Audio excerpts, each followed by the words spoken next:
Public Square. Big show today. I'm producer Alan C. Duncan with Dave Zanotti, Rob Walgate, Melanie Elsey, and Dr. Jeff Sanders.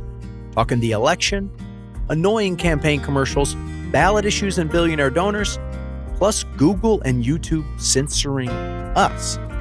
What we can do about it all and how we can stay sane together straight ahead on the Public Square. So we started with our staff meeting asking people on a scale of 1 to 10, how crazy is this election making you? And to my surprise, there wasn't that many people that were over 5 or over 7 or 8.5. Nobody said 10, which is encouraging. But I've got to tell you, around the country, what I'm hearing is people are pretty much one of two things. They're either losing their minds over all of this, and that's all over the board. But unanimously, almost 100% of the time, what people are saying is, I can't wait for this to be over. They're sick of the commercials, right? That's been the biggest aggravating point I've heard everywhere is people are so frustrated with commercials. Now, interestingly enough, it depends on where you live, though, because in some states, there's not that much. There's just not that many commercials. Middle Tennessee, not that many. Middle of Tennessee, nope. Alabama, nope, not that many. If you got a big Senate race, oh boy, good luck. They're all over the place. If you've got a big ballot issue, okay. Ohio, where I live, has a big Senate race, so there's commercials like crazy from both candidates. My parents live on the border of Pennsylvania, West Virginia, and Ohio. So that may be the worst spot to be alive right now. They live in the television on. Yeah, the Pittsburgh media market. So they receive commercials for the Ohio Senate race, the Pennsylvania Senate race, which is almost just as hotly contested. And West Virginia Senate race isn't as hotly contested, but there's still commercials and clips playing. So yeah, it's happening. And then they're getting bombed with presidential ads on top of that. We had a neighbor kid over this weekend, and the kids get hit on YouTube with all kinds of Senate ads. And this kid said, you know what? I'm never going to listen to political commercials because one ad said this guy's the worst, and then the very next ad said that guy's the worst. So I'm just not listening to either one. And I was like, you know what? That's really smart. Wise. Out of the mouths of babes. The kids we know, Dunk, are all asking the question, even though it's a statement, there's one candidate they say is just too liberal for Ohio. And that's like their new line that they just mock it. But you're right. They're seeing it on YouTube all day long. Yeah. I've got to tell you that the creative capacity of these ads has not increased over the years. I've not been impressed at all. Says, with what I've the seen. Candidate X, practices cannibalism. Don't vote for him. Yeah. And candidate Z, worships Satan. I'm really sick of that kind of venom and stupidity. Don't you think that's what makes iVoters more attractive? Yeah. Because it kind of weeds out all the noise and you just go straight to what the candidates are putting on their own website or social media. I actually think you can tell a lot about a candidate by the chit chat on social media. That's called an official den mother segue. To get us to the point that we were trying to make. It's kind of like, move along, children. Let's go. The point is, cut to the chase. The point is, we wanted to take a little bit of time to talk about the value of iVoters. iVoters.com is a site that began all the way back in 1998, where we had the opportunity to pioneer what it would be like to take voting information into an online experience with the idea of you being able to enter in an address and come up with the candidates that will appear on your ballot. Now, that seems simplistic today. It's still not easy, right, Rob? I mean, it still requires just 1 or 2 spreadsheets. Yeah. No, it requires a ton of spreadsheets, right, Melanie? A ton of triple checks. And the thing is, when you're doing it in all 50 states and you're going from the State House to the White House, you're also seeing some states have a few hundred state rep districts. So what happens when candidate 132 withdraws from the race for whatever reason, from the primary to the general, and as you're doing the triple and quadruple checking, you're like, wait a minute, that candidate's not even running anymore. So it takes a lot of time, energy, and effort. But the one thing we are sure of, it is very appreciated by the folks that are using iVoters.com each and every day. And I would encourage folks, before you even put in your address, scroll down on that front page and take a look at, click through on the most watched U.S. Senate races, because that will give you a national feel for what's going to happen in terms of that very important chamber come November 6th. Well, this is a really exciting site. And part of the reason for it is because some of the people that we have in the most senior positions from technology are not people that are high political partisans. In fact, some of them feel like they give voting maybe 30 minutes a year at best. They are not political operatives. They're not campaign people. All right, which is kind of exciting. Rob, I see you wanting to jump through the microphone on that one. Yeah, I mean, we have amazing partners that help us do this, and they're so smart when it comes to building the databases and understanding how to make it compute when you enter your street and zip code up pops all your candidates. But there can be, and we intentionally use folks like that because they're asking the right questions, but there can be confusing. Some states call it House of Representatives. Some states call it House of Delegates. So, there's different names in different states for things. So when we're testing it and things aren't popping up, and I'm like, wait a minute, I know we did this. Where is this at? So, it's a process, but it's a fun process. And us having those folks behind the scenes asking the right questions or saying, well, that, to us, it may sound and look like inside baseball. They're able to say, I don't get it. Why are you doing it in that way? Shouldn't it be this way? And that has helped us communicate through the years because it's second nature to us. And whereas the people we want to talk to, it isn't. We traditionally have used iVoters to help people become informed as to what decision they would make for their own vote. I'm going to suggest another use for this site that can go much further than just the vote that I cast as a single citizen. I think parents should have their children look at candidates, maybe even from another state from where you live. So if you live in Florida, maybe you have your children look at the candidates from Montana or Colorado and have them evaluate as teenagers before they're even voting age, who they would vote for and why. Do some critical thinking based on the issues that are presented on that candidate's website, their discussion back and forth with people on social media. Come up with reasons so that you can help your children think through how they would come to a point of decision once they are old enough to vote. Train them now on iVoters to evaluate candidates, not based on the TV commercials, not based on the social chit-chat, at the 10,000-foot level, but look at what the candidates are saying, how they're marketing themselves, and make decisions. And that way you can see how your children are thinking and begin to shape their logic, in terms of making these very important decisions once they're out on their own. So it's a great tool at every level. And so why? And I thought, Melanie, where you were going to go it was in addition to that, perhaps this idea is a lot of people that are listening right now have already voted. And thank you for voting. We don't judge who you vote for. We just appreciate the fact that people take the time to do their civic duty. And it is a duty. We talk about the right to vote. It's more a responsibility.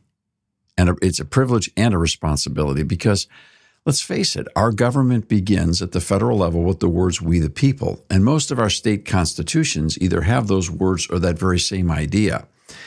This is not a democracy. This is a representative republic where the political authority doesn't reside simply in a public opinion poll, but it resides in the rule of law. But the rule of law is established by we the people. And that's ultimately where political authority flows from in this kind of a system of government. So to say that I love my neighbor and not participate at all in the process that's actually an insult. I mean, you just can't get away with that. So iVoters is designed to not just help all of us do this more conveniently, and I did, and I voted and I went through the process and I just so thankful. Now, not every race that was on my ballot was on iVoters because we don't yet have the resources and the people to get down into those judicial races, for example. Now, we cover Supreme Court races statewide, but some of the like your common pleas, your county court judges, magnify that number of counties times 50 states times 2 candidates, and that's a whole nother realm of development we hope and pray to get to, and I believe we will eventually. We're not there yet. So there's still additional research that you're going to have to do, but the volumes of data that's available to you now on all of these other races, including the endorsement sections, et cetera. So what's the big deal? You can share this with somebody else. I mean, if someone else you know is having one of those scale of 10, they're at 11 in regards to this election, and they're so bothered by it that they're actually at the place where they may not even bother to vote because it's just so annoying to them. Well, that's where iVoters can really help. And you can pass a note along that says, gee, it's ivoters.com. How simple is that? You go there, you take a piece of paper and pencil, you can make your check marks off, carry that with you, and you're done. Carry that with you to the polling place, and you're finished. If you've got early voting, take it with you, and you're done. And you can vote with confidence. So this tool is designed to be shared in groups, in churches, in congregations, in public libraries, in corporations. This is a 501c3 project. That means it's done by a nonpartisan nonprofit, and we've been at it since 1986. And we've sat with the IRS on this one on more than one occasion to make sure that what we're doing in the spirit in which it's done is done in a way that people do not have to be afraid of being in any way prosecuted or litigated for bias by putting out a site that says, here's the facts on both sides. And the other thing I think it's important to know, and I know we got to go to break, is this is not something that's brought to you by a corporation or by a candidate or by a cabal. This is something that only happens because people around the country support this work election season after election season. So this is done truly by we the people. Thanks, Dave.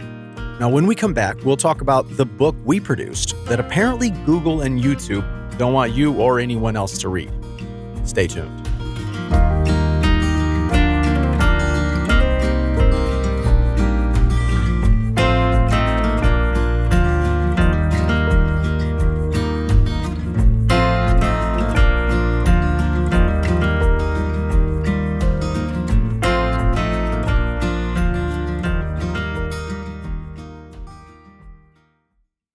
Hey, do you know who's running for president?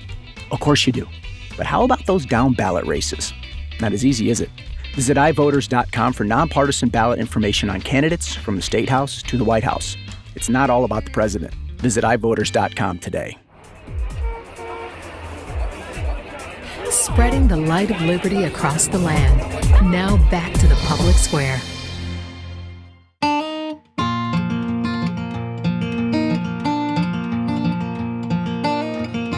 We were talking about ads and how they're driving us all crazy. Well, there's some ads that aren't actually getting aired.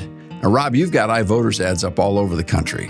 We do. We have iVoters out on radio and online. They're not obnoxious.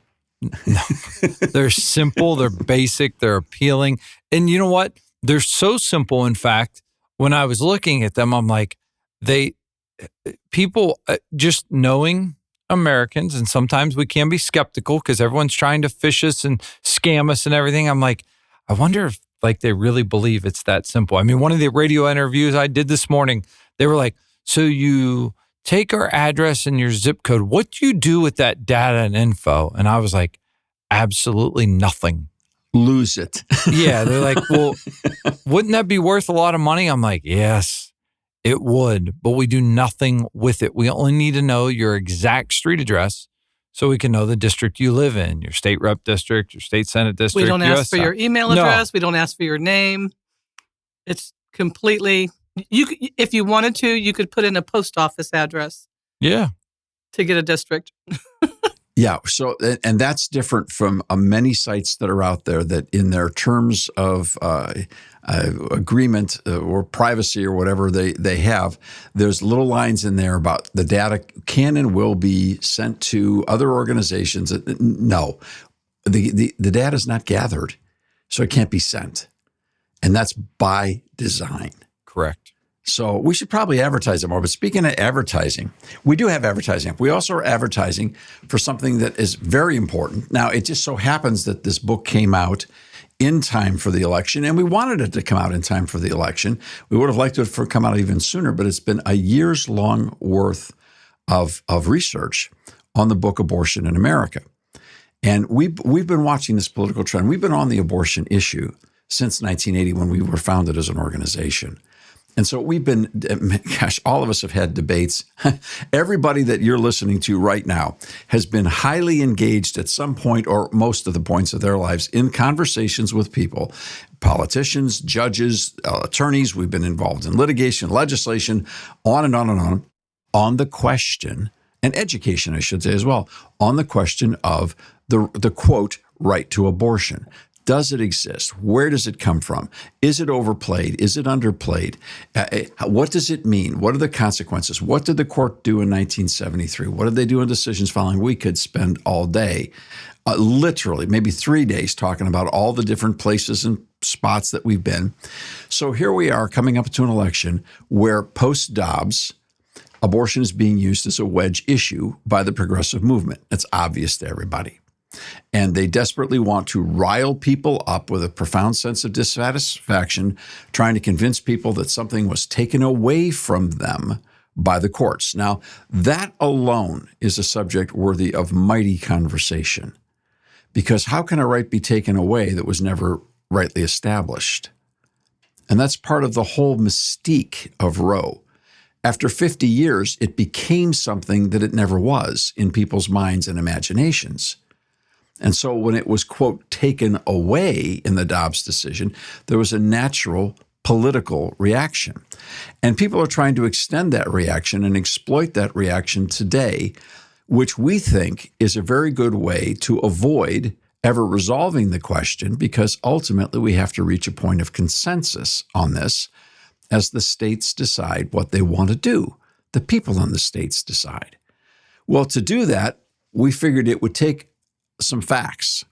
And so we went back and spent over a year's time laying out the questions that we've heard most about this and the places we've seen the most confusion, and then spent a lot of time, energy, and effort doing the research to get the hard data on critical questions like who has abortions, when do they have abortions, is there a difference between enshrining abortion and banning abortion when you get right down to it, and what ramifications does abortion have in regards to a culture of life versus a culture of death? How does this play into the depopulation problem that America is facing? All these questions, where's the money go? What does it cost? Just a basic primer on what the reality is. So if you were looking to say invest in an abortion company, you say, well, that's not possible. Well, you might be surprised. If you were investing in certain drug companies, you'd be investing in companies where 60% of the abortions are happening right now through chemicals. So you see, that's a point most people didn't know either. So what would the fact base be? So we put this book together. Doesn't tell you who to vote for. Doesn't talk about political parties. It's the facts, and the facts in the book come primarily from either government sources or pro-abortion sources. There are no pro-life websites listed here. The data doesn't come from that community. So it's the sort of thing where it's a very objective book designed to help create a conversation that hopefully can lead to a new consensus. So we wanted to advertise this book. We created a 30-second ad. And the ad was designed to encourage people before they vote, get the facts. And Alan, what do you say we run that ad right now? It's just 30 seconds, all right? And you'll hear it. It's obviously a video ad and a audio ad, so you'll get to be able to hear the audio ad. Campaigns and candidates are talking about abortion, but do they have the facts? They all want your vote, but do you have the facts? Most people don't realize there are more abortions happening today than under Roe v. Wade. More abortions, not less. Before you vote, look at Abortion in America, a new fact book by the American Policy Roundtable. Cut the politics and get the facts at life.aproundtable.org. Okay, Rob, so that's the setup. What happened to the ad? Nothing. We placed an ad buy because we wanted to run the ad to promote the book, and we wanted to encourage people to visit life.aproundtable.org, where you can read the book in its entirety, free of charge. We just wanted to get that information out there, all the statistics, all the data. But the YouTube ad buy we placed never ran. Never ran. Banned on YouTube. Banned. The book that was banned on YouTube. Now that's the next ad we need to do. We need to do that ad and do it on Rumble or wherever and do it on X. I don't know, Banned in Boston, banned across the United States. The book that YouTube doesn't want you to read, and YouTube's owned by Google. So this is going to come as a surprise to people because they are inundated with ads on YouTube, right? I mean, you can't get away from them. You can skip them, but only after a certain amount of time and all that sort of stuff. So, and look, to start with, YouTube's owned by Google, and Google has the right as a private corporation to take ads or not take ads as they see fit, right? They can't see you. They can't hear you shaking your head, Rob. Yes, they can. This is an audio program. They can. Obviously, when it comes to elections and candidates, there are different requirements that can play into that. But yes, they're a private company that can. Well, they're a publicly traded company that can make decisions on how they want to operate. Yeah, I should say they are a publicly owned company. Before we keep going on that, can I read part of the email that we received? We're working with a team to help us place these ad buys because we're not experts in placing ads on Google. We don't do it that often. We're learning as we go. And this is a lesson. But from some of the team that helped us place this ad buy said, none of the videos published on YouTube ran as ads at all. No impressions, no views, no ad budget spent, nothing, nada. I have never, in bold, seen this before in close to a decade of running Google ads. So that's from the person that was placing our ad buys for us.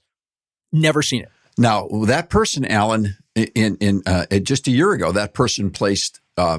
We had several campaigns going in which millions of dollars of ads were placed and were run on Google and on YouTube. So we're not an unfamiliar customer. We don't have billions, but we have spent millions because people have given us the money to advertise it. So it's not like we're strangers. And you heard the ad. In fact, they rejected the ad the first 3 times we tried to place it. And we never changed a word of the ad, and they finally approved it on the 3rd try. They made us, on the video side, change a couple of the pictures that appeared less than 1 second. But nowhere in the ad... Yeah. Yes, we did. Nowhere in the ad did we say vote for or against anybody. Nobody. No. All right, so it took us jumping through hoops to get there. Then we got there, and here's what they did. They stuck us in the line, but our number never got called. Okay. We just, oops, how about that? Your number never got called. Sorry. And it was up for, what did we say, 11 days? It was 11 days. They couldn't find a spot anywhere in the target states that we had selected where there are pertinent issues going on about abortion. And we thought, well, let's just let people have this book and make up their own minds. Nope, this is the book that Google and YouTube do not want Americans to see. Go figure. Well, which means everyone listening to this program should go take a look at the book that they do not want Americans to see. And when you go to life.aproundtable.org, you will also be able to scroll down and click on a button that deals with the ballot issues in multiple states. There are 11 ballot issues on the topic of abortion in 10 different states. Even if you don't live in those states, you can be in prayer for those ballot issues. As someone who wants to get involved on that type of issue. And you can send people in that state copies of this booklet, Abortion in America, at life.aproundtable.org. You can send them the iVoters information as well. So you can be a part of this overcoming this project that was banned in Boston and in every city in the United States of America. Abortion in America, the book that YouTube and Google don't want Americans to see. I wonder why. I just wonder why. However, we'll speculate more on that when we come back. And to not be discouraged, there are things that we are doing and that we're seeing happening around the country where people are basically figuring out how to get around the blocks put up to free speech by the billionaires. All right. More to talk about today around the table, and we'll get to it when we come back for more on the Public Square.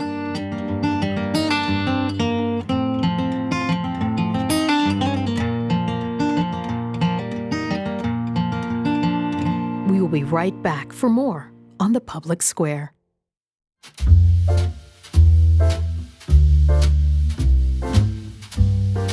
Around the Public Square table with Dave Zanotti, Rob Walgate, Melanie Elsey, and Dr. Jeff Sanders. Jeff, you wanted to start things off this segment. We should have a T-shirt that says, "I read banned books," and it would have a picture of abortion in America on it. And the reason why I say that is I used to go into, what was it? What was the bookstore that went out of business? Borders. Mm-hmm. And then I still, Barnes & Noble is still in business. And I've seen these clerks wear a T-shirt that says just that. And, really the most banned book in history has been the Bible. So I feel like putting that on there. But this would fit also. Or have it as a bumper sticker, And put the website on so people can go to it and see it. Yeah, I read banned books. This is one of them. It's funny. It does seem like in culture today, every sort of the left wing has their books that they say everybody bans, and the right wing says they've got everything. We have a war of banned books, which is funny. You can get all of the books. Well, again, I want to go back in defense of Google and say that they are a publicly traded company that is controlled. It is not a PUCO regulated utility. That corporation has the right to decide who will and who will not get access to YouTube. It's clear that we don't. No matter how much money we're willing to spend, no matter how patient we're willing to be, this book, Abortion in America, does not get a chance to be seen by Americans if we're hoping to advertise in that formula and in that process. Okay, that can make you feel like you're outnumbered. Tell you something else that can make you feel like you're outnumbered is when you realize that corporations like these are controlled by networks of billionaires, and that these networks of billionaires have figured out that they can actually make our elections their own playground, and that they are playing large in this process. Now, again, forgive me for a disclaimer before we get fully into the debate. We're not going to end up here saying that the problem is there's too much money in politics. I know that's a temptation. But Rob, just as an example, I know you keep these stats relatively current. Americans are going to spend more money on Halloween candy this year than they're going to spend on congressional races, right? Yeah, roughly last week, probably roughly $11.5 to $12 billion on Halloween. Yeah, on all of Halloween stuff. On all of Halloween candy, stuff. Yeah, on all Halloween stuff. And I mean, for comparison, congressional, that may make it close to that realm. And if you want to compare it to presidential, and remember, we only do congressional every other year. So it's not every year. So we're not spending as much every year on Halloween. And I think presidential is going to be in the $2.5 billion range when it's all said and done. Well, let's say it goes to 4. Let's say it goes to 4, yeah. We spend more money on pet food. We spend more money on sports gambling. We spend more money on diapers. Toilet paper. Coffee. We're not making this up, by the way. People are laughing and thinking, honestly, this is true. Oh, they're making a joke. No, it's serious. It is. There is serious, confirmable data backing up every category we just listed. I mean, and you have to laugh or else you'd cry, because it isn't that there's too much money or too much commitment in politics. No, the reality is that there's not enough. There just isn't enough. And this is the thing, when you hear a political ad, it always elicits a response, whether a positive or a negative from you, but you hear ads for other things. And if you don't care about that product or have never had an experience with that product, you kind of brush it off or ignore it, or maybe you're intrigued by it and want to use that product. But with a political ad, most of the time, you know who or what they're talking about, and you have an opinion. That's why it's effective. So we know that there are lots of billionaires playing now in this process. And Forbes magazine recently published a listing. It's not complete, but it's pretty interesting. What it actually showed is that there are a total of 82 billionaires or more who are backing the Harris campaign. 82 billionaires. 82. Now you'd say, well, wow, she's got 82. Trump's probably got 200. No, you might find this surprising. He has 52. He has 52. Trump has less. Mm-hmm. One for each day, each week of the year. Yeah, Trump has fewer billionaires backing his campaign than Harris by far.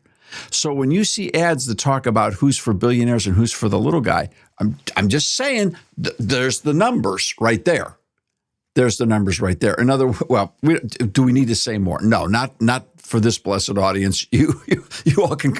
We'll try to save you some reading time, but that is a very real situation that we're dealing with right now, and there are many notable names. So the billionaires are playing in this election, and they're playing large.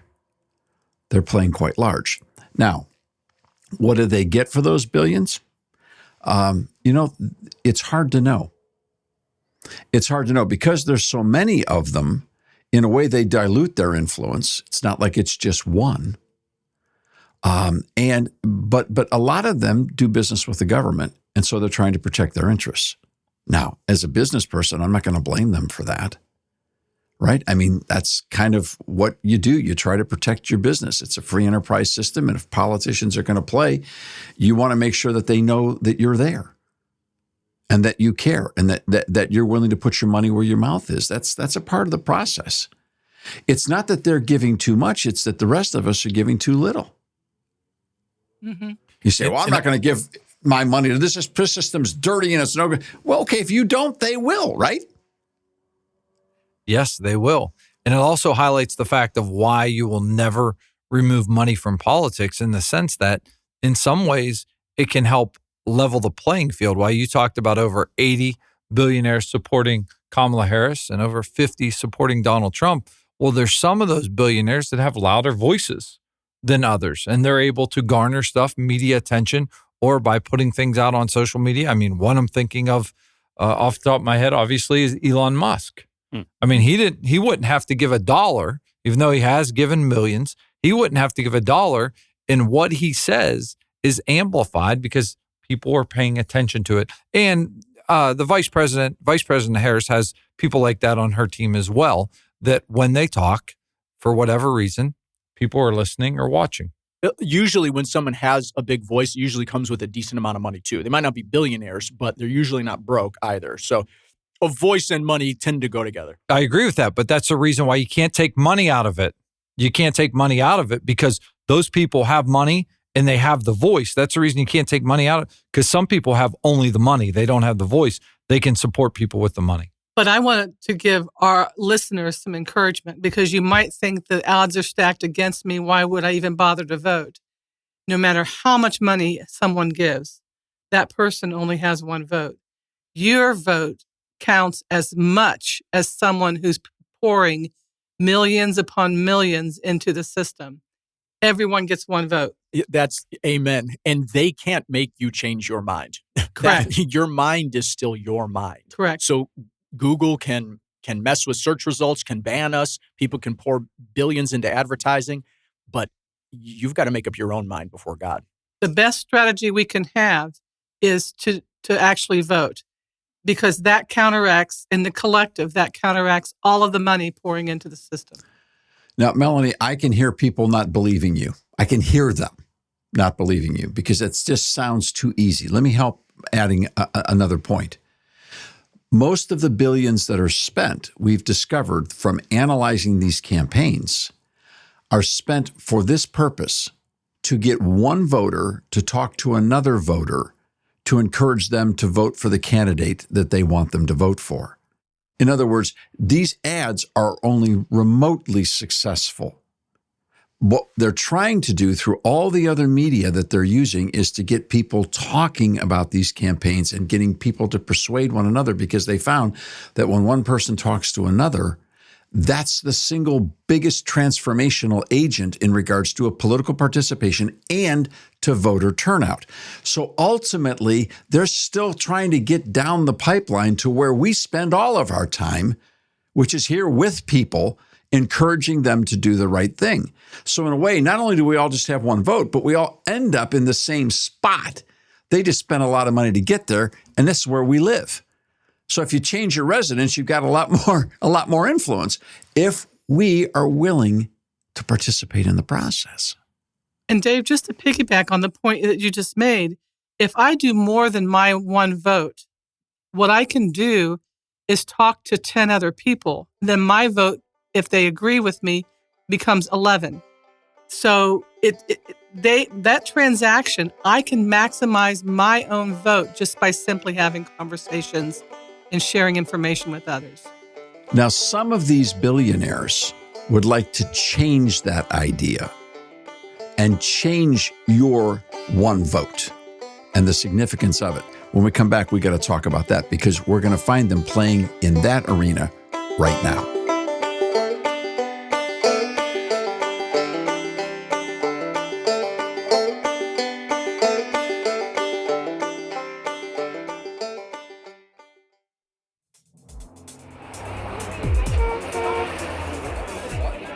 Spreading the light of liberty across the land. Now back to the public square.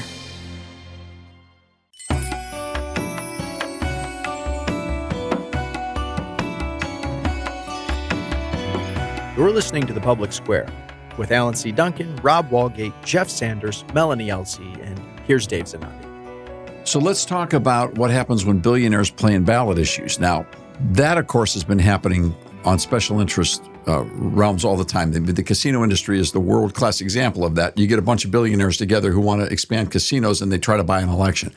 We've been fighting that since 1988. We've seen that one. This routine is a little bit different. And it's going to take us about 18 minutes to lay this out. Please do not touch that dial. Because one, you're not going to believe it.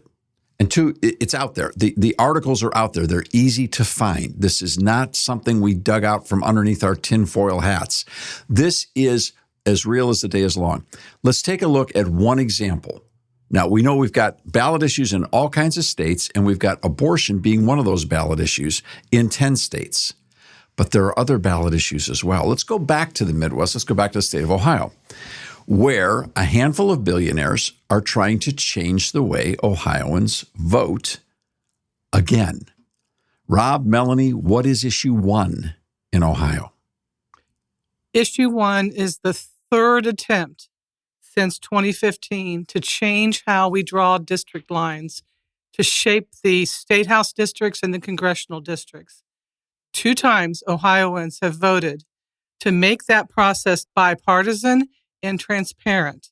And in the process, there's everything from drawing the lines to challenging those maps. Everything in the process currently is bipartisan and transparent, and the Ohio Supreme Court has the final say on everything. What they want to change it to is remove all of the public accountability. There will not be one single elected official involved in the process.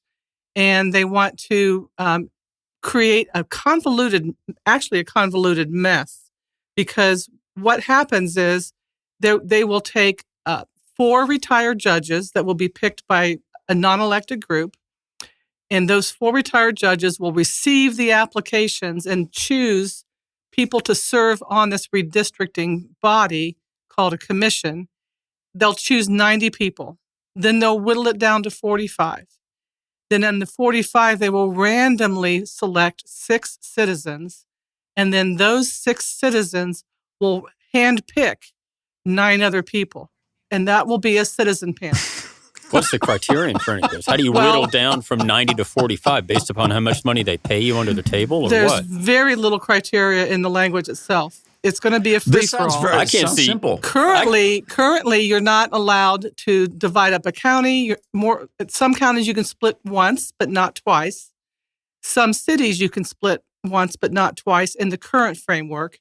The new proposal, there's no limit on how often you can divide something up. it can actually look like a salamander by the time you're done drawing a district line. Or a gerrymander. Or the original gerrymander from the, what is it, the 1820s, 1810s? Right. Properly named after Eldridge Gary. Yes. Okay. A governor. So we're talking about gerrymandering or gerrymandering and this great big political bugaboo that because the Constitution of the United States requires every 10 years for a census to be taken and then lines to be drawn to make sure that people are getting representation, that no one's being left out. This process, which has been going on since the 1800s, is now in a situation where once again in a state, someone's trying to change the way these districts are drawn. But, Ohio's tried a couple times before. This proposal is zany. You've only gotten a few layers into the proposal, and you can already see how zany it is. Before we go any farther and give everyone more of a composite headache, let's talk about who's behind this. Fortunately, Jesse Balmert with the USA Today newspapers published the campaign finance report information on this issue that happened again in Ohio. And who do we find supporting this crazy idea? And I mean, it's wild. Who do we find getting behind this idea? You find some very interesting people. The 1630 Fund. They are self-described as a progressive movement. So they are left to the left. So we're talking about organizations that are connected to the Arabella Advisors philosophy and that group of people. You've got 1630 Fund. You've got Our American Future Foundation. The 1630 Fund gave $6.7 million. Article 4 organization, $9.95 million. Ohio Progressive Collaborative, $2 million. The Tides Foundation, $2 million. Open Society Policy Center, founded by liberal billionaire George Soros, $1.5 million. There's another group not listed in the article. That's the Elias Law Group, which would be the law firm dealing with all the Democratic mess in President Trump's first term. And you've got the Ohio Education Association, the teachers union, giving $2.45 million into this radical progressive idea. Now, why are they doing this? Because they want to change the way that we draw districts. Because if they change the way we draw districts, they have more opportunity to change the people who are drawing the districts, and they can populate these committees and these citizen choices with people that they want to create the districts in a way that it will be to their political advantage. So redistricting is one of their ploys to deconstruct our system of elections. The OEA does not care about the education of children. They care about the education of public school children. They say that all the time. That's a line from them, not something that I'm making up. And anything that they do in regards to that will only benefit their coffers. There's another piece to this that people will not see when they're voting on their ballot.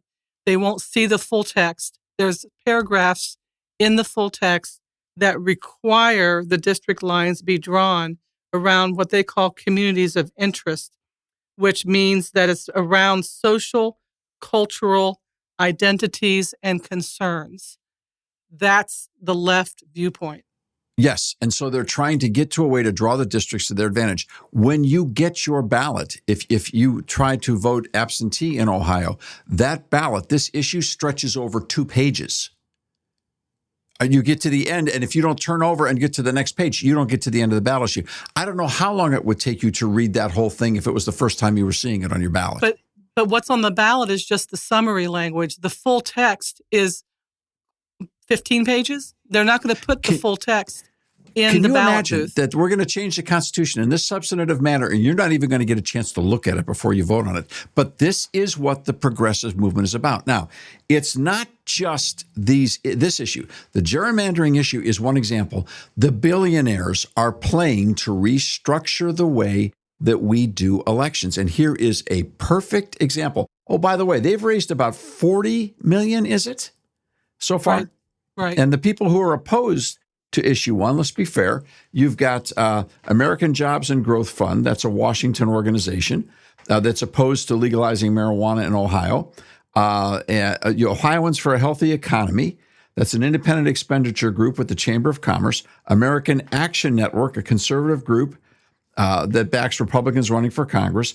And a few congressional campaigns have donated as well, including Jim Jordan's campaign.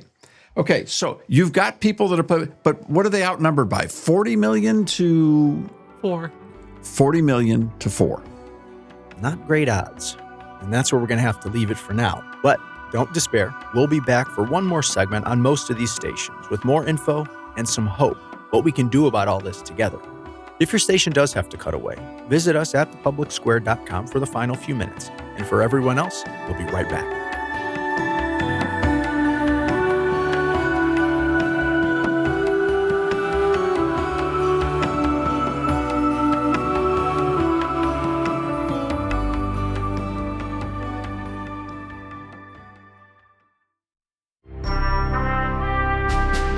Final few minutes together today in the public square. Here's Dave Zanotti.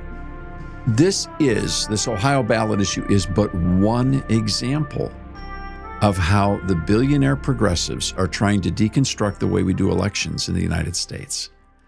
They would love to control how districts are drawn by this convoluted idea that they're going to bring accountability back into the process. Well, how do you do that? You do it the way it's been done successfully for years. But people don't like that. They don't like those districts. Okay, gerrymandering is one of the most difficult things to deal with in American politics. And if you've got districts that everybody's happy with, you got something wrong. It's never gonna work out perfect. It's math. It's until you can remove mountains and rivers, build more bridges, and find a way to harmoniously get everyone to sing Kumbaya together every night around a campfire. You're never going to get politicians who don't want to manipulate districts to their own advantage. It's going to be a part of it. That's why the accountability has to be electoral. The smartest thing we had is when the control of districts was in the hands of elected officials who could be unelected if they messed it up. That's the most one-to-one accountability. If you want accountability, that's the best way. So that's gerrymandering. People talk about wanting to get this kind of decision out of the hand of politicians. It's like, that's what you put a politician in position to do. That's the whole principle of a constitutional republic. This is a representative republic. You're choosing them to do the job right. And if you don't like it, like you said, unelect them. Get somebody else in there. Another piece to this puzzle is the fact that in that state that we've been talking about, the Ohio ballot issue and the redistricting, currently there are a little over 800,000 Democrats registered to vote, 1.5 million Republicans registered to vote, and 5.7 million unaffiliated. So in the current structure for drawing district lines, you have 3 officials who hold statewide offices on which the 5.7 million, the vast majority of unaffiliated voters in Ohio, have a say on who serves in those offices. So they can't say it's one party over the other when you have the vast majority of the people electing those people into statewides who are unaffiliated. So if you want to read through 2 pages on your ballot, or 15 pages if you can find them, you can analyze this for yourself anywhere across the country and see what we're talking about. But if you want the shortcut, just look at who's paying for it. Follow the money. Right. And then look at their broader agenda. They want ranked choice voting, which, by the way, next to Bitcoin, is one of the dumbest ideas that Americans have ever come up with. Ranked choice voting. When you can explain how that works to the place that a person with an 8th grade education who works for a living, does a fantastic job taking care of their family, and is a wonderful human being, when you can explain this to the level that they understand it, then please have them explain it to me. Because I've listened and read, and it is just plain dumb. Where it's so complicated. I mean, it's like the worst board game you've ever seen. Ranked choice voting. These are the people who want to get rid of the Electoral College as well. These are the people who are connected to Eric Holder and his movement coming out of the Clinton era and the Obama era, wanting to just deconstruct the way we do elections in America so that ultimately you're going to be voting on your phone like it's American Idol.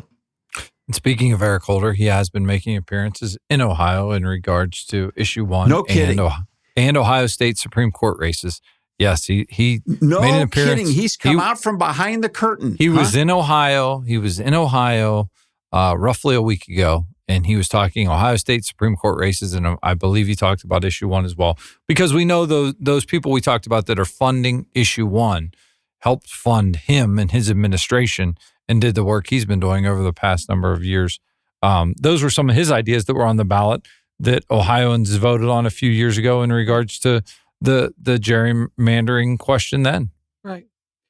For the people who are listening and are familiar with iVoters, when you log in with your address, you scroll down past the pictures of the candidates at the bottom of your page. If you have a ballot issue in your state, we have provided you links to the language. And where we could possibly get the full text of the language, you're going to see the full text, not just the marketing summary language. If you want to find out who's funding, just go to your Secretary of State's website, type in a search under the campaign's name, and look for campaign reports, and you'll get that. So here's how this plane lands in a place called Hope, because this is discouraging. And you are not going to hear this on the major news outlets. You're not going to hear it on big talk radio shows. This is in the weeds by design. These are the billionaires getting in the weeds to change the rules of the game. They want all of us so focused on the presidential election that we don't see what they're doing in the states and how they're planning on changing things. They don't want us looking at the abortion amendments. Their pals don't want anyone reading Abortion in America, which you can find at life.aproundtable.org. And they don't want you knowing what they're trying to do in regards to changing the rules as to how we draw our districts and how we vote and the Electoral College. They don't want you to know, but they're giving 10 to 1 in regards to their billions to make the change. You say, well, sooner or later they'll lose all their money and they'll give up. No, because these people are so wealthy and their foundations are so well endowed, some of these people could literally lose $1 million a day and have as much money at the end of the year as when they started. This is a problem, but they still only get, as Melanie said earlier, 1 vote. And you get 1 vote. And you have friends that have 1 vote, and you have families that have 1 vote. So please don't stay home or say this is too big for me to vote. Just make a decision. Please make a decision and get involved that way. The only way to beat these people is to work harder than them to help other people understand what the agenda is and how they can protect their own civil rights and their right to free and fair elections. So that's part of what we do. You'll find that information on ivoters.com. And then there's another thing that we get the privilege of doing. I hope these folks do as well. We get to pray. We get to pray for our country. We get to pray for justice. We get to pray for each other. We get to pray for mercy and for forgiveness and for hope and for help. We're not alone in the struggle. America has never been ultimately determined by the billionaires. It's been determined by we the people. That's why the billionaires want we the people out of the process. They say it's all about giving your voice more opportunity. What it's really about is silencing your voice so they can condition the system according to their wishes. It's true. I'm not against billionaires. We're not against free markets. We're not against free enterprise. What we are for is a constitutional form of government where your vote counts as much as theirs. That's what we're trying to accomplish here. And so you say, well, is this your closing argument, so to speak, on election day? Is this we're here? Yes. Yes. The system, the process, the Constitution is more important and will forever be more important than who sits at the top of the executive branch. Our goal is to preserve the republic and the principles upon which it stands. We need your help. We need each other. No one can single-handedly win this fight. We say it this way around our shop. The first person to hit their knees wins. That's why we have to pray for America in this hour. Thanks, Dave. Wonderful reminder during this crucial time. For everyone here at the Public Square, thank you for listening, and thank you for praying for your neighbors and your nation. We'll see you next time on the Public Square. For more information, you can find us at thepublicsquare.com, and don't forget about ivoters.com.